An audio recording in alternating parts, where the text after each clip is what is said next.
Originally from India, Raja holds a bachelor's degree in chemical engineering and an MBA from the Indian Institute of Management in Bangalore. He now resides in the U.S. with his family. Raja, with such a storied career and a deep understanding of marketing, how did you even know you had a call for marketing to begin with? See, I think I'm an accidental marketer. I did biochemical engineering, during which I specialized in environmental engineering. And in my MBA, I was specializing in environmental management. So not the traditional path. Not the traditional path. So when I went into MBA, between the first and the second years of MBA, I had done a summer internship. And that summer internship was with a cosmetics company to figure out their logistics. And I started on the logistics project. And it so happened that one day I was sitting outside a cubicle in which my boss was. And he was having a conversation with the agency people. They were trying to figure out how cosmetics can be accepted socially in the second and third tier cities in India. They were tying themselves up in knots. So I said, why are these guys going through such complex thing? And I just took a piece of paper and I wrote it. Simple one line, is it bad to look good? And I put a picture there, I wrote a couple of slides and I said, what do you think about this? It so happened that the chairperson of that company was in that office and she saw the work too. She said, this looks like a great campaign, let's go ahead and launch it. Wow. So we went and launched it, or they went and launched it, and it had won a number of national awards. And then I realized, I said, okay, maybe I'm good at marketing. So let me start getting into marketing, and then the rest of it is history. The rest is history. And you know, it's funny how those stories play out, but I appreciate you sharing that with us.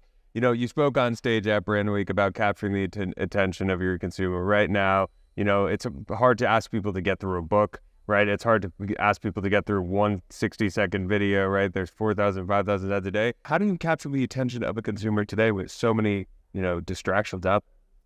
So it's true that there are about 5,000 messages that an average consumer gets exposed to on a daily basis. And their span of attention is going down to below 8 seconds, which is less than that of a goldfish. So advertising is getting to be more and more difficult and challenging to get the right cut through, stand out, and impact. So what we have done at MasterCard, and this is what I have led over the last few years, is to pivot our strategy away from being an advertising-led marketing strategy to an experiences-led marketing strategy. So we have a whole bunch of experiential marketing where you immerse consumers in an environment where they get to closest to their passion in ways that were not possible before, on the one hand. On the other hand, we also have started with this whole approach called multi-sensory marketing, which is don't rely on just the sight and sound of consumers to get into their hearts and minds, but try to get through all their 5 senses and more number of senses, which is the sense of taste, sense of smell, sense of touch, added to the senses of vision or sight and sound, it can make a huge difference. So between experience-led marketing strategy and multi-sensory marketing, we have been able to really gain a tremendous amount of ground, so much so that now we are the 11th most valuable brand in the world compared to what it was a few years back at number 87.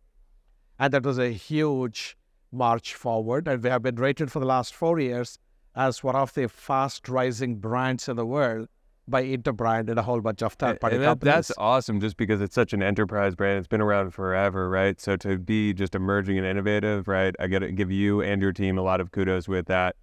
I have to ask too, right? A lot of our audience is also under the age of 26, 25. They're emerging marketers. What is some advice that you would give them in their career and also personally? So one of the first things I would say is, unlike the times when I was a student or I was a young marketer, today you have tons of resources available at your fingertips and mostly free of cost. Whether they are the Coursera courses or the TED Talks, or you have got beautiful content that is there on internet that you can actually access. It's a privilege to be having that level of access to knowledge. So my first advice to younger marketers is to say that spend time, at least 4 or 5 hours every week, trying to learn something. It could be AI or different forms of AI, or it could be augmented reality or blockchains or cryptocurrencies or new methods of marketing, multi-sensory marketing and so on. If you do that and if you enrich yourself, you'll be such a better marketer than you are today. I'm curious too, what's something that you've learned or educated yourself outside of the business sector that has impacted your career? Actually, I dealt a lot, or dived in a lot into the world of music. And the more I got into it, and my curiosity brought me to a situation where I said, what exactly have different types of sound impact on the brain, impact on the feelings, impact on emotions? And that is actually what has led to the entire sonic strategy of MasterCard. Yeah, I see where that's going. What were you studying within music? So let's look at it this way. When you look at sound, not even music, but even just sound, try to watch a horror movie with the volume at 0. The fear factor is very low, if at all. Before they had the silent movies. Correct. Yeah. Now, when you start increasing the volume of the music, of the sound, Sure. the fear factor goes up. You become more anxious, more, the suspense is a lot more. Now, if you look at our advertisements today, when there is a video playing, the video is interrupted and the advertisement plays. I don't know how many have realized that the volume at which advertising plays is higher than the volume of the programming. Many times it is very annoying because there are good things you want to hear louder, the annoying things you want to listen to softer, if at all. I think marketers are not appreciating it. They are just putting one single template across everything and then doing it. Likewise, how many companies have sonic brands? Very, very, very few, just a handful. That's a huge opportunity because you're missing out on one full sense. People, when they see something, they remember hardly 5%. When they smell something, they have a retention rate of 20%. And sound is somewhere in between those two. So you need to think about each one of these elements and figure out, does it have any impact on my own business? Can I do something about it?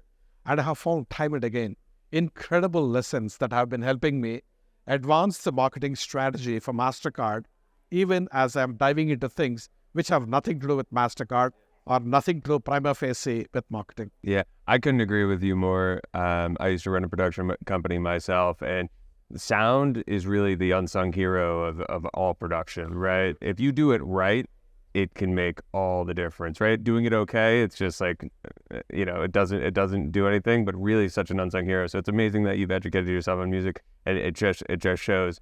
Last question I have for you here is, a lot of these podcasts, a lot of them on stage, they're going to ask you about Q3, Q4 earnings, right? I want to throw that out the window for now, and I want to get to know Raja, the person, a little bit more.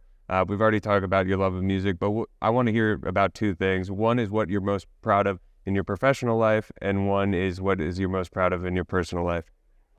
So in my professional life, I think the kind of marketing transformation that we have done at MasterCard over the last few years in total, with various components, each one has been a big deal.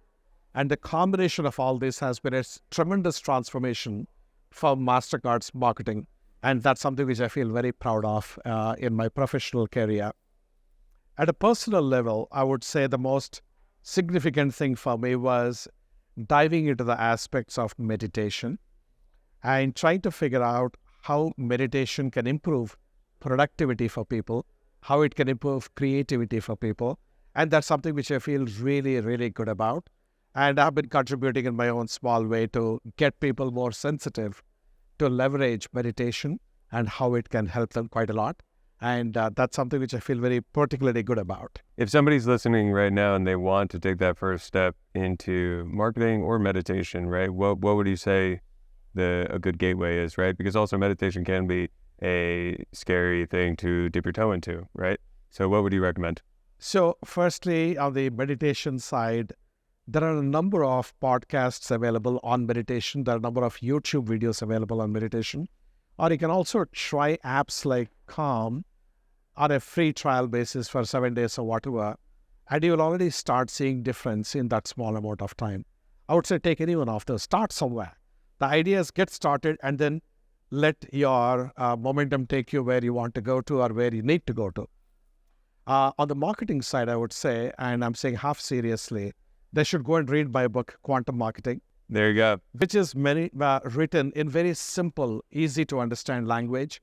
without too much of techno jargon Buzzwords and all and that. yeah. Yeah, and it has been published in 11 languages, being taught in 300 schools, and it has won many international book awards. So I would say read Quantum Marketing. Amazing. Well, Raja, I think those are great words. Get started meditating, get started reading his book, and just thank you so much for coming on CMO Weekly. We really appreciate it. Thank you very much for having me here, and good luck. Thank you. And shout out to OpenFortune for making this possible. Thanks.